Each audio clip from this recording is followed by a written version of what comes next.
Despiadado. Resuelto. Letal. Y uno de los mejores tácticos militares que el mundo haya conocido. Un brillante estratega cuyas tropas desean matar y morir por él. Todo por la gloria de Grecia.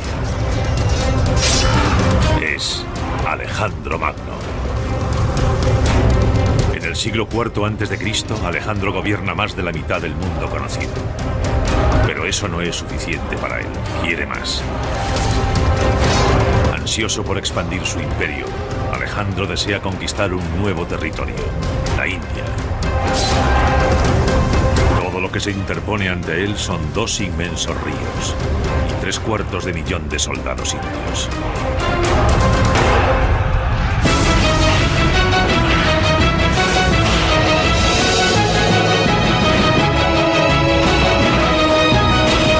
Batallas legendarias.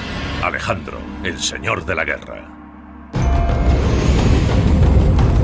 Año 331 a.C., la batalla de Arbela o de Gaugamela. Cerca de 50.000 griegos luchan contra un antiguo enemigo, los persas. Cada una de estas 2 superpotencias lleva cientos de años derramando la sangre de la otra.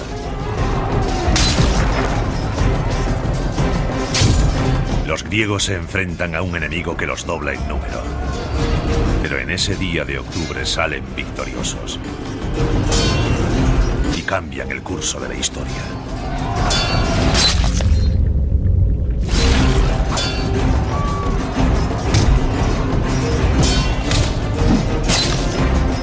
Y se lo deben a la brillantez táctica de su comandante. Alejandro Magno tiene entonces 25 años. Ha llegado su momento. Realmente Alejandro tiene un carisma increíble.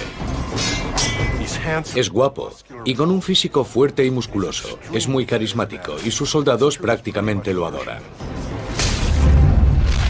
En menos de 5 años había conseguido llevar a cabo un importante plan estratégico: la invasión y la destrucción del imperio persa. En 5 años logró eliminar la oposición interna y forzar una batalla crucial en el actual Irak, en las llanuras de Gaugamela, donde destruyó los restos del ejército persa. Por derecho de conquista, se convirtió en el emperador de toda Persia.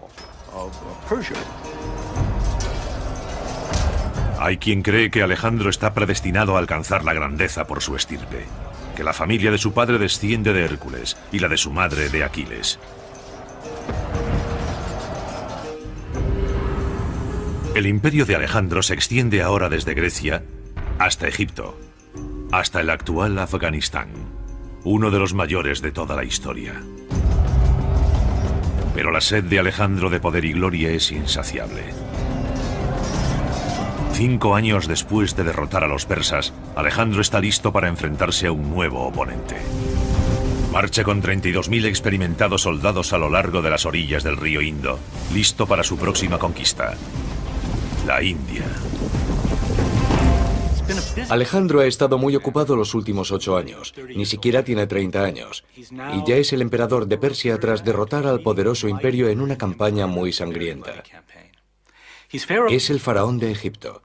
Allí ni siquiera tuvo que combatir. Se rindieron ante él. Y ahora tiene su mirada puesta en la India. Desde una perspectiva geográfica y táctica, el problema para llegar a la India es cruzar 2 grandes ríos, el Indo y el Hidaspes. Estos ríos serían un desafío insuperable para la mayoría de los ejércitos, pero no para el de Alejandro, cuya previsión y planificación son legendarias. Con 2 años de antelación ordena que viajen fabricantes de barcos desde las costas de Siria para construir las naves que permitirán a sus tropas cruzar el río Indo. Cuando Alejandro logre cruzar el Indo, deberá enfrentarse al rey Ambi, gobernante de Taxila. Taxila es la capital de Panjab, un país situado entre los ríos Indo e Hidaspes. Ambi tiene 2 opciones. Una es luchar, ver su ciudad aniquilada y probablemente ser ahorcado. Alejandro solía aplicar a sus enemigos muertes lentas. públicas y dolorosas como castigo ejemplar. La otra opción es colaborar, salvar su ciudad y tal vez incluso conservar su trono. Ambi decide evitar la confrontación.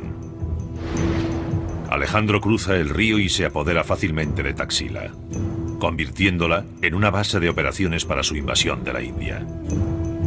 El siguiente obstáculo es alcanzar y cruzar el segundo río, el Hidaspes. Está a 160 kilómetros de distancia, pero Alejandro lo tiene todo previsto. Su ejército no puede transportar barcos enteros 160 kilómetros por la India hasta el Hidaspes, así que los desmontan y los transportan por partes. Eran una especie de embarcaciones plegables que permitían construir la estructura y transportar sus partes por separado. Así que cuando querían cruzar un río podían ensamblarlas un par de días antes. Alejandro tarda 2 meses en llegar al río Hidaspes. Su leal y fiel ejército se compone de 23.000 soldados de infantería y 9.000 de caballería. Muchos han combatido con Alejandro desde el principio, seducidos por su personalidad y sus sueños de gloria. Luchaban por el honor y la gloria individual. Todos sus mitos eran grandes guerreros como Agamenón, Aquiles, Hércules. Todos son grandes guerreros. Consiguen cualquier cosa porque lo son. Creo que para Alejandro ser un héroe, ser un guerrero profesional, siempre en busca de más y más gloria, se convirtió psicológicamente en una forma de vida. En la otra orilla del río Hidaspes espera a Alejandro un adversario igualmente orgulloso y valiente, el rey indio Poros de Paura. Poros desciende de una larga estirpe de reyes guerreros. Mide más de 1,80 m, un gigante para aquel siglo IV a.C. Como es su costumbre, Alejandro intenta primero una conquista diplomática. Invita a Poros a reunirse con él para, básicamente, ofrecerle la oportunidad de evitar males mayores si le rinde tributo y entrega su trono pacíficamente. Poros no solo se niega a rendirse, sino que desafía al legendario Alejandro Magno a luchar. Le dice, sí, nos encontraremos, pero en el campo de batalla. Poros está dispuesto a defender su reino a cualquier precio. Tiene bajo su mando unos 30.000 soldados de infantería, 2.000 de caballería y 300 carros. Pero además tiene algo que ni Alejandro ni los griegos han visto jamás. Dispone de 200 elefantes de guerra, listos para el combate.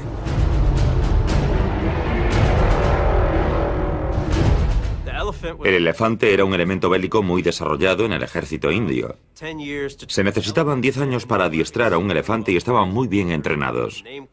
Respondían a sus nombres, a toques de silbato, y combatían. Intentemos imaginar la situación. Poros está en la orilla este del río Hidaspes, dispuesto a impedir que Alejandro lo cruce. En la orilla oeste se encuentra el ejército de Alejandro, y entre ambos fluye un río bastante ancho, bastante profundo y bastante rápido, el Hidaspes. Alejandro se enfrenta a un gran desafío: lograr que su ejército de 32.000 hombres cruce el río embravecido sin perder el crucial factor sorpresa. Si se limita a cruzar justo delante de Poros, sus soldados serán blancos fáciles. El ejército indio los eliminará fácilmente uno a uno con sus flechas en medio de la corriente o al intentar llegar a la otra orilla. Alejandro necesita un plan táctico y pone en marcha una increíble partida del juego del gato y el ratón. En caso de duda hay que engañar y fingir. Comienza con el simple hecho de encargar suministros logísticos de grano. Comienzan a llegar envíos de cereales y lo hace por una razón psicológica. Estamos a finales de primavera o comienzos de verano. La conclusión es que no tiene intención de cruzar por ahora, sino hacerlo cuando la corriente y la profundidad del río sean menores. Poros está convencido de que no cruzarán hasta la siguiente estación, y Alejandro moviliza a sus hombres. En la segunda etapa del engaño, movilizó parte de su ejército, sobre todo la caballería, pero también algo de infantería, y ordenó que marchasen por la orilla, corriente arriba, corriente abajo, arriba y abajo. En un principio eso haría pensar a Poros que estaba buscando un lugar para cruzar. Quizás sea para utilizarlo en un futuro, pero está buscando un lugar para cruzar. Muy bien, averiguaré por dónde va a cruzar y desplegaré mis tropas contra él. Así que Poros y su ejército comienzan a seguir a Alejandro por la orilla opuesta. Poros sigue los movimientos de las tropas griegas con todo su ejército. Esto pudo prolongarse una semana o dos y Alejandro siempre ha regresado al campamento, por lo que Poros piensa, esto no tiene sentido. Aunque esté buscando un lugar para cruzar, no hay necesidad de que haga marchar a todo mi ejército arriba y abajo por la orilla. Y lo que hace es establecer vigías en su orilla del río.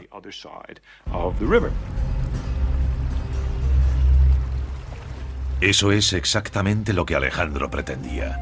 A continuación ordena a sus hombres iniciar la segunda etapa de su minuciosa campaña.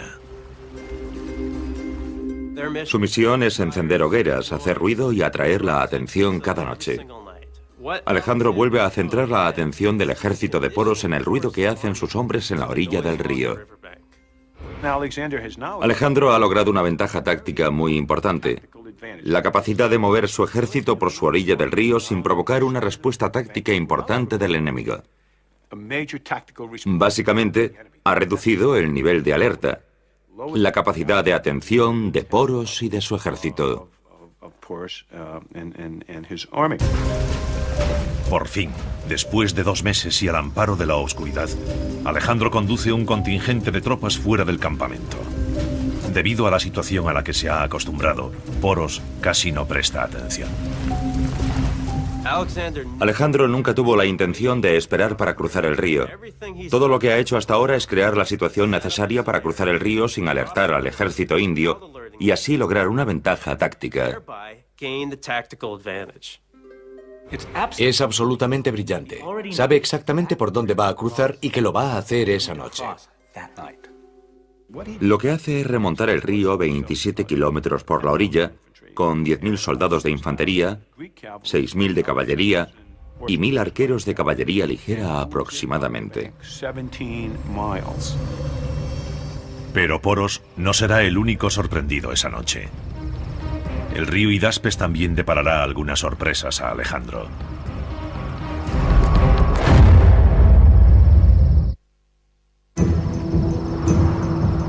Año 326 a.C. Es medianoche, y Alejandro Magno está a punto de conducir a unos 20.000 soldados a través de un río embravecido en la India. Lleva 2 meses preparando esta sorpresa. Horas antes, Alejandro había llevado a su tropa a 27 kilómetros de su campamento principal, remontando el Hidaspes. Por ahí es por donde cruzarán. El ejército de Alejandro es una máquina de guerra bien engrasada y experimentada. Llevan buena parte de una década mejorando y actualizándose con cada campaña.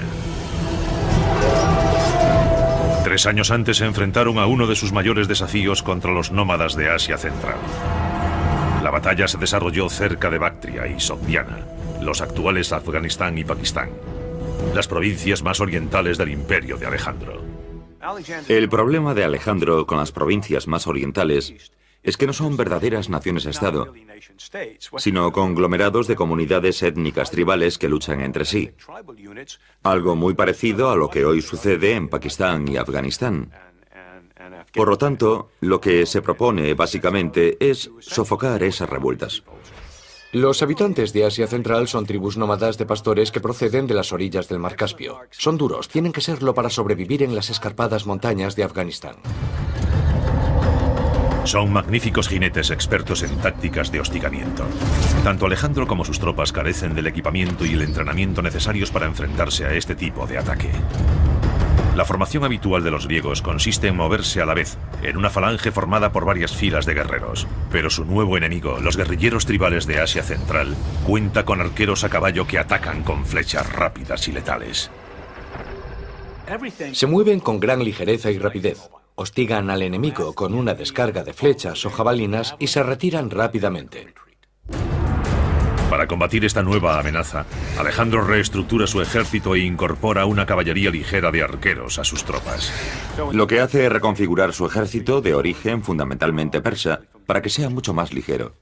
Para ello utiliza la infantería ligera persa, También infantería pesada, pero sobre todo infantería ligera y caballería ligera.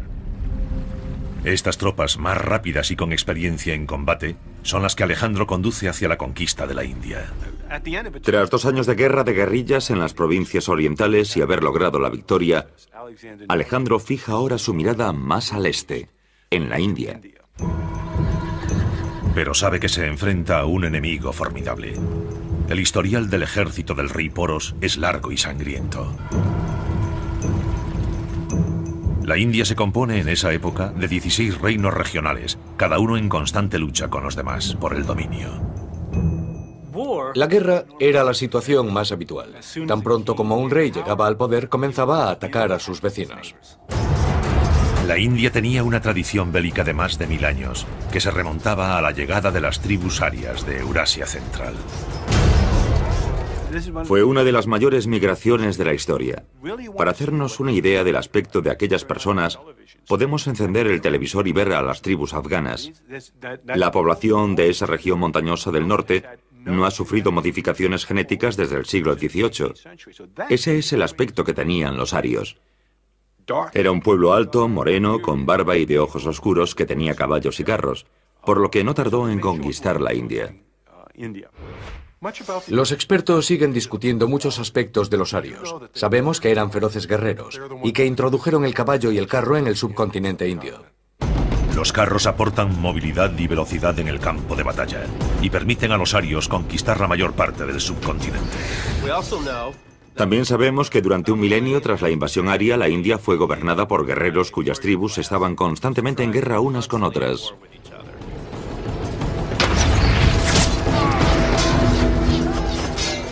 La India posee yacimientos de oro y otros metales. Los arios saben construir armas tan sofisticadas como las de cualquier otro ejército. En el Ramayana, un poema épico indio de los primeros siglos antes de Cristo, el villano, Ravana, es representado portando 18 armas diferentes en otras tantas manos. Una jabalina, una espada curva, 3 hachas de combate diferentes, todas las armas que podamos imaginar. Y ese arsenal representa el que los distintos ejércitos indios utilizaban en esa época. Los antiguos reinos de la India habían perfeccionado mucho el arte de la guerra. Un arte del que Poros es un maestro. Ahora espera para defender la India de un nuevo invasor, Alejandro.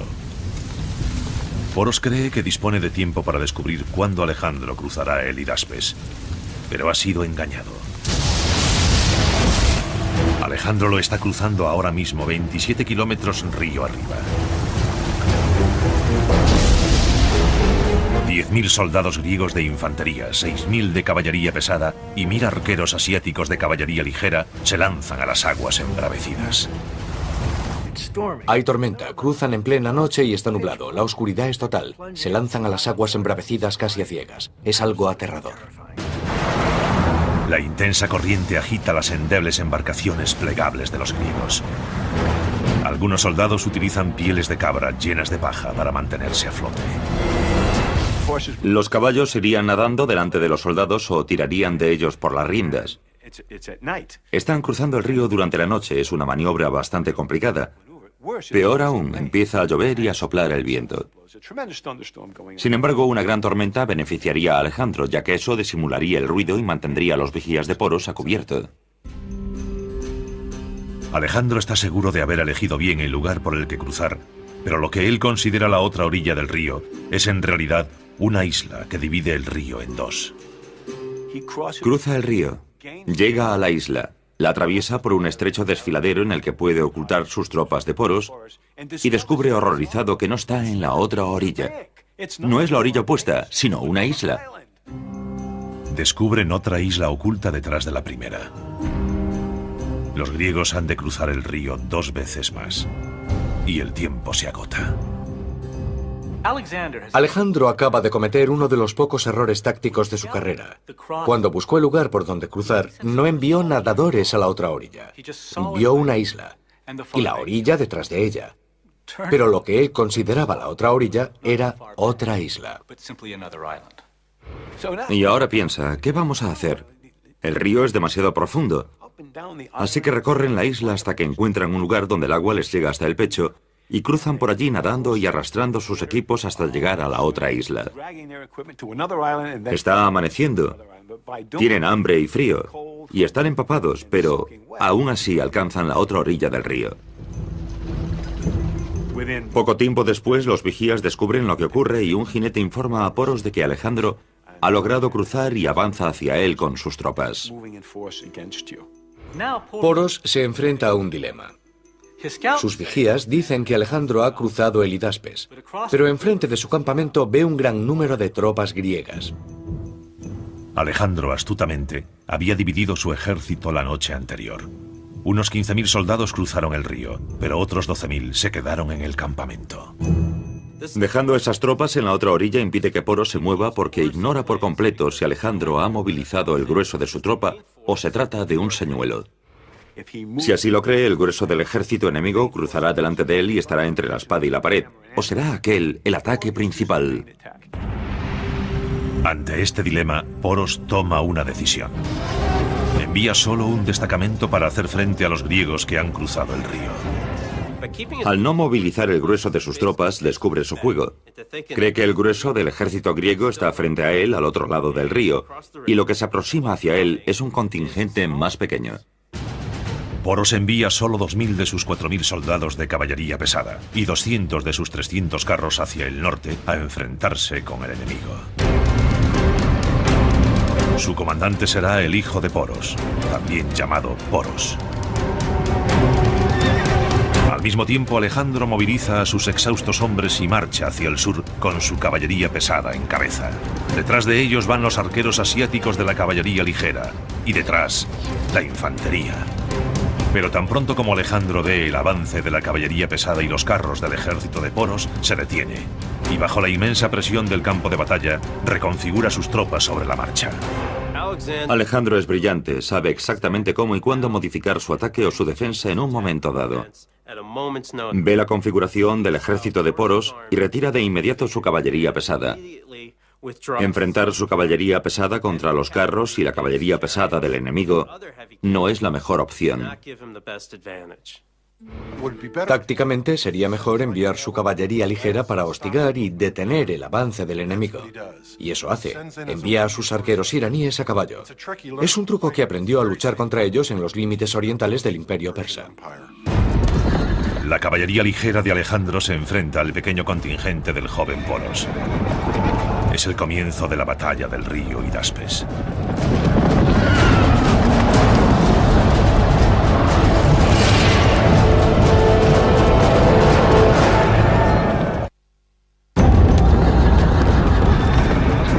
Año 336 a.C.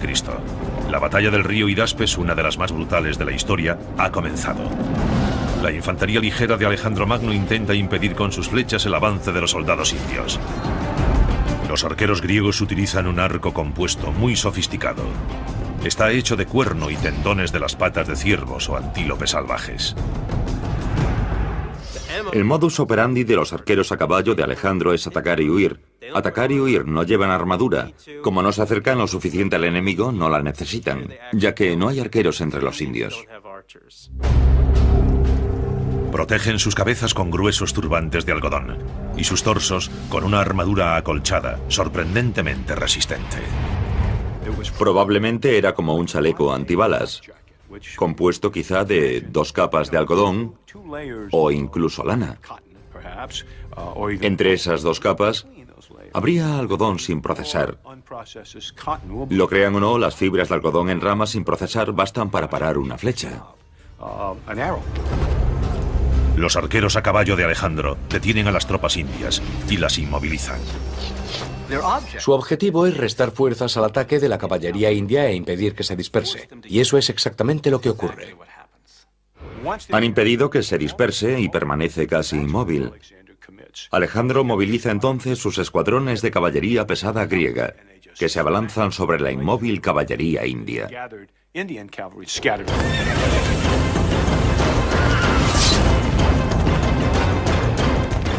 El copis está diseñado para masacrar. Tiene una hoja curvada hacia adelante para obtener el máximo impacto al golpear hacia abajo.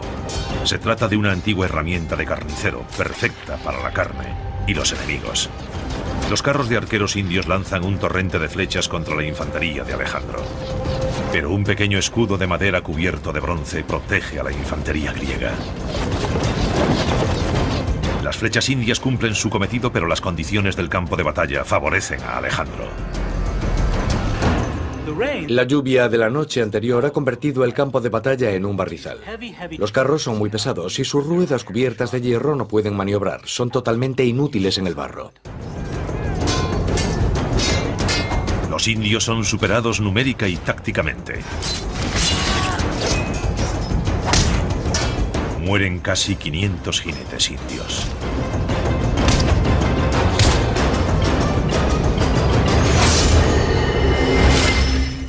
Según parece, los carros no llegaron a entrar en combate, o si lo hicieron, fueron totalmente ineficaces, sobre todo porque la caballería podía maniobrar más fácilmente. El joven Poros es uno de los caídos.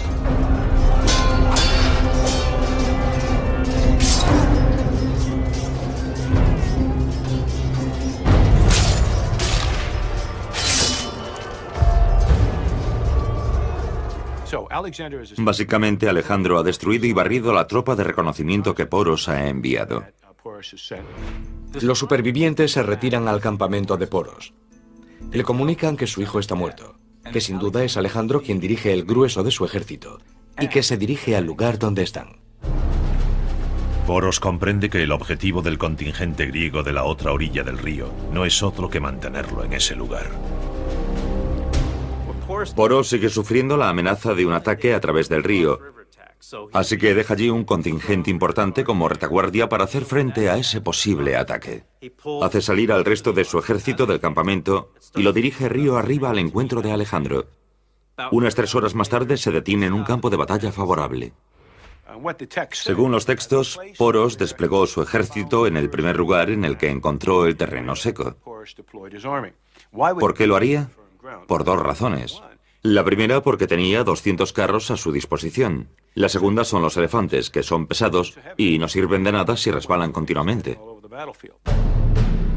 Poros posiciona su ejército. Pocos kilómetros al norte, Alejandro refuerza el suyo.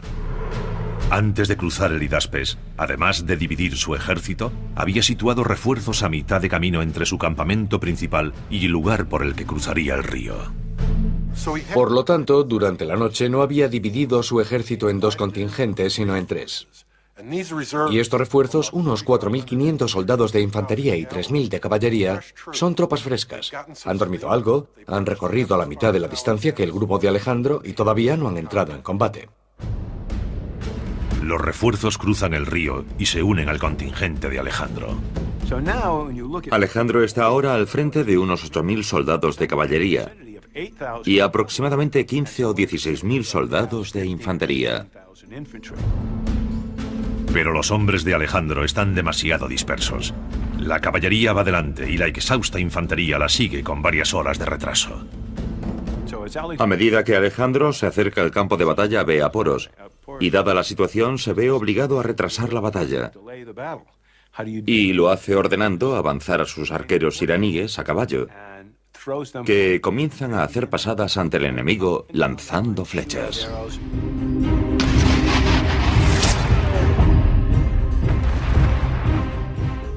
Poros debería haber atacado en ese momento. Tal vez no estaba preparado, tal vez no se sentía demasiado agresivo, no lo sabemos. Pero parece que estaba dispuesto a aceptar la batalla que Alejandro tenía en mente.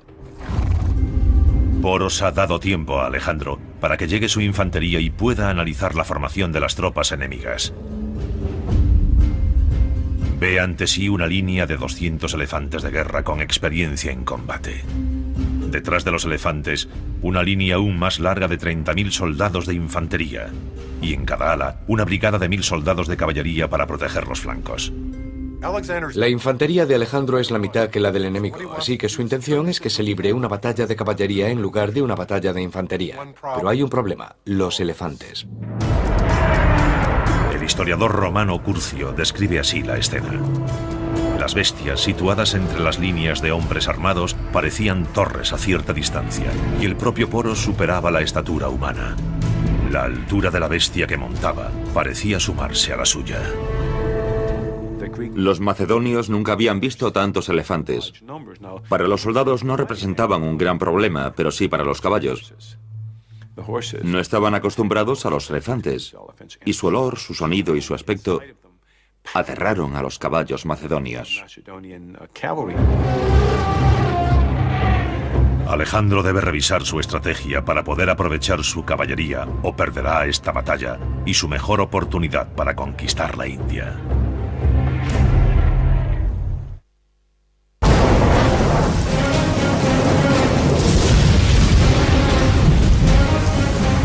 Alejandro ha pasado una dura noche cruzando el río Hidaspes.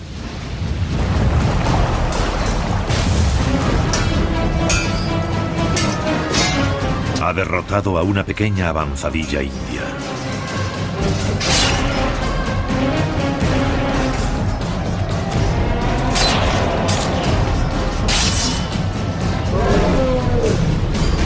Y ahora está a punto de lanzar su ataque contra el grueso del ejército indio.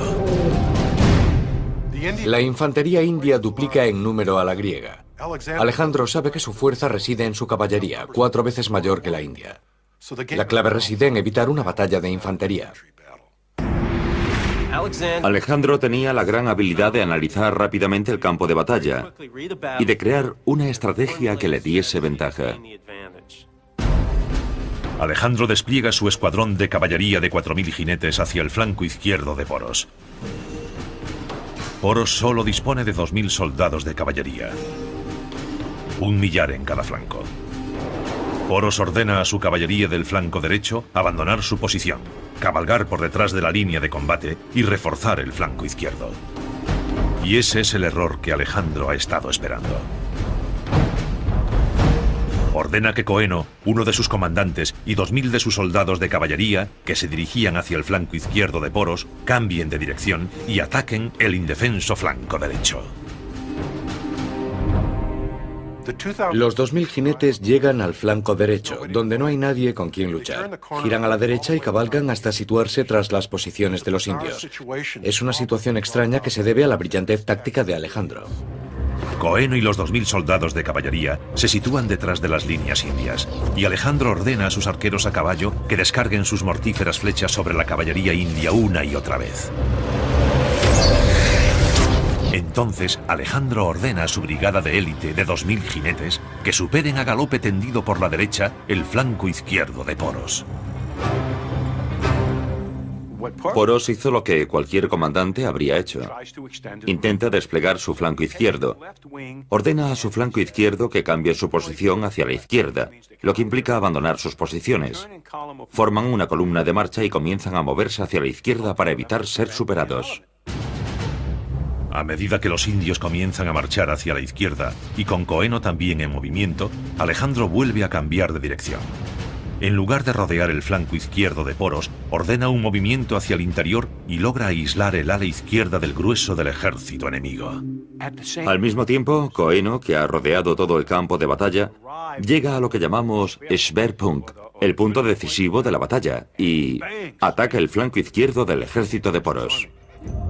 La situación de Poros es exactamente la que Alejandro quería. Su ala izquierda está destrozada y su caballería destruida. Alejandro siempre parece alcanzar en cada batalla un punto crucial en el que cambiar la táctica. Un punto crucial en el que, en lugar de dirigirse hacia el exterior, lo hace hacia el interior. Se dirige hacia una brecha en vez de rodearla. Hacerlo y permanecer al mismo tiempo con sus tropas denota un talento poco común. Alejandro lanza ahora su infantería pesada contra el centro del ejército indio, pero Poros no está dispuesto a rendirse. Ordena atacar a sus arqueros. El arco indio mide 1,82 m y está hecho de bambú resistente y flexible. Para extenderlo totalmente, el arquero debe anclar el arco en el suelo y sujetarlo con un pie. Su enorme tamaño le proporciona una potencia inigualable.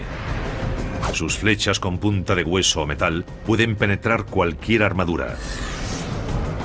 Sin embargo, debido al mal tiempo, los arcos son ineficaces. La noche anterior había llovido, y aquellos miles de soldados, caballos y elefantes convirtieron el terreno en barro. El ejército indio no estaba acostumbrado a luchar durante la temporada de lluvias. Sus arqueros no podían anclar sus arcos. Fue un duro golpe para Poros, que perdió una de sus armas más poderosas. Con su flanco izquierdo destruido, el ejército de Poros se reduce a su infantería, sus poderosos elefantes de guerra y sus arqueros. No se luchaba solo contra los elefantes. Transportaban una plataforma para soldados con arcos o lanzas. A su lado marchaban 13 soldados de infantería, como los que protegen hoy los tanques. Pero los elefantes tienen un punto débil, sus ojos. La infantería griega intenta alcanzar su objetivo. Imaginen lo que ocurre si un elefante pierde un ojo. Se vuelve loco, y un elefante es un animal enorme. En medio del caos, Alejandro ataca el centro del ejército indio y pulveriza su flanco. A pesar de estar atrapado en un doble ataque mortal, Poros continúa luchando. El centro se colapsa. Es un enorme caos de 10 o 12.000 hombres, animales, carros, burros, caballos, de todo. No pueden moverse. La infantería sigue presionándolos y también la caballería desde el flanco. Este tipo de batallas que se desarrollan en campo abierto no suelen causar muchas bajas. Pero cuando se llega al combate cuerpo a cuerpo se vuelve sangrienta y terrible porque no se puede maniobrar. Y tampoco escapar. El problema de la batalla del Hidaspes fue la falta de escapatoria. Es un brutal combate cuerpo a cuerpo. Los animales son descuartizados. La batalla del Hidaspes se convierte en una matanza espantosa. Alejandro y sus tropas están destruyendo al ejército indio en la batalla del río Hidaspes. Alejandro ordena a lo que queda de su caballería cabalgar alrededor de esa masa de hombres temblorosos y asustados. El ejército de Poros está atrapado en una trampa mortal. No puede maniobrar. 10.000 seres humanos son presionados por otros 8.000 en una verdadera carnicería.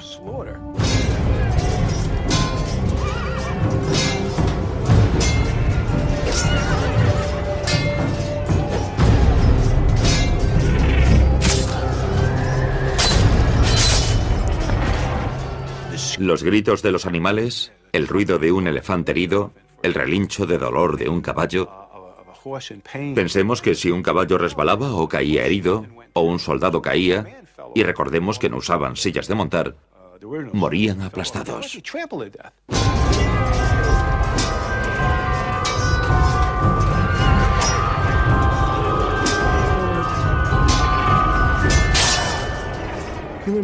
Seres humanos heridos por espadas, lanzas o hachas, el ruido y los gritos. El campo de batalla se cubre de sangre, vísceras y trozos de carne humana. Y el olor. Un olor horrible. Un elefante, como muchos otros animales, defeca cuando es herido. Intenten imaginarlo. Un ruido, un olor y un horror absolutamente terribles.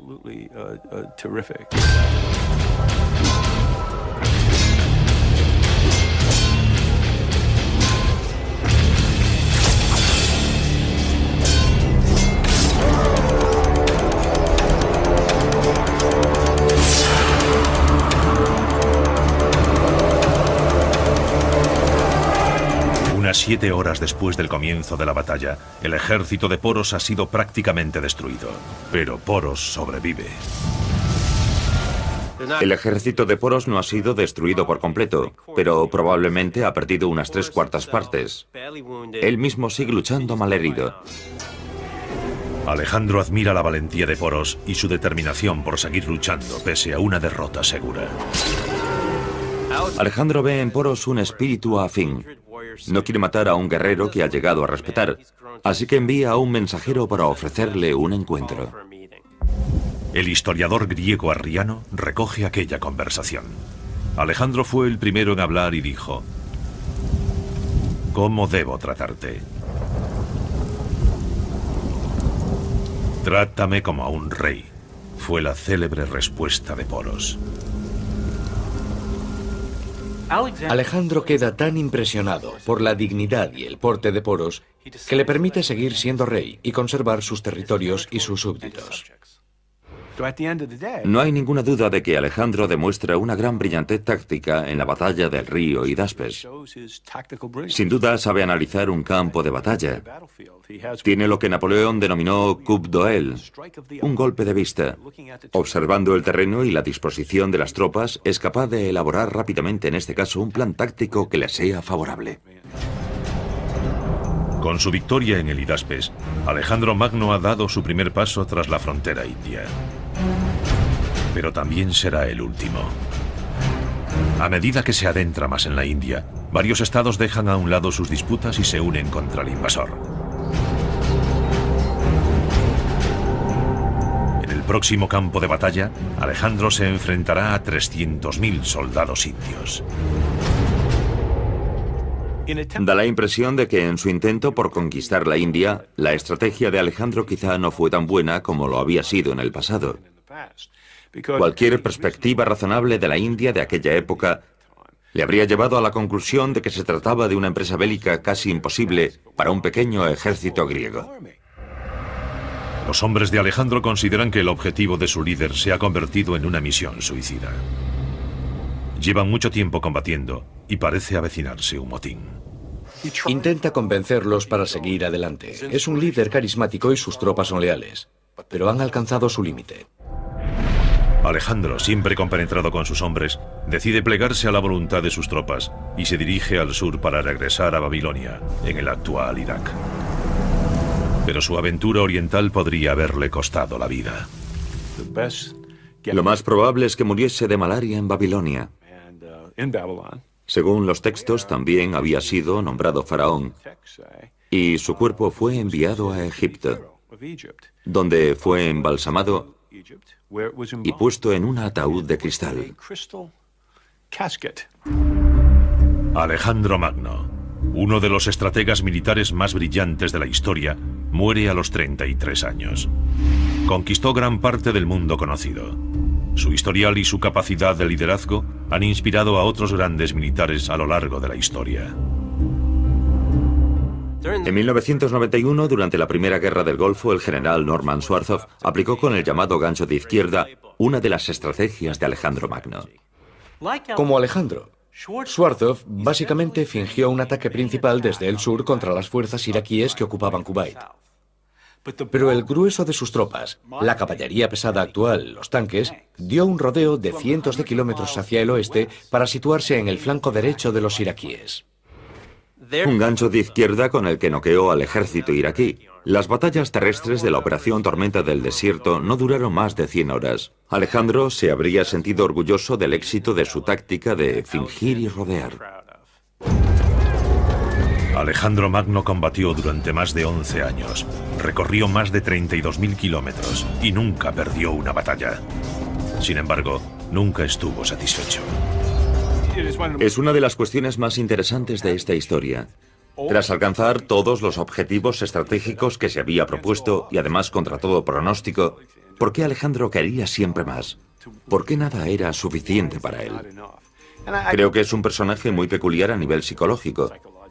Pero básicamente creo que fue un griego muy tradicional. Cuando analizamos la historia de Grecia vemos que sus soldados no luchaban por razones estratégicas, ni siquiera por objetivos políticos. Eso aparecerá mucho más tarde, ya que no existe un sentimiento de ser griego. No existe una nación griega, por así decirlo. ¿Por qué luchaban? Luchaban por su honor y la gloria individual. Alejandro, forjador de imperios con una insaciable sed de gloria, difundió la cultura griega por todo el mundo conocido. Sin embargo, murió con el anhelo de haber conquistado aún más.